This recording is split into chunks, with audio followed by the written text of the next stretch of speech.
Hi everybody, I hope you are doing well. Today we will talk about how to fix or how to solve the problem of Pluto TV. We click on settings.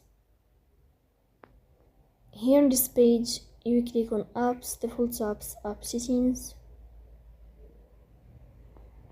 In this list you will search about the application of Pluto TV and you will click. Here in this page of app info you will click on first stop and you will click OK.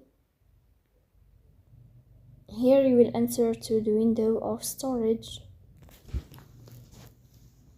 Then we click on clear cache.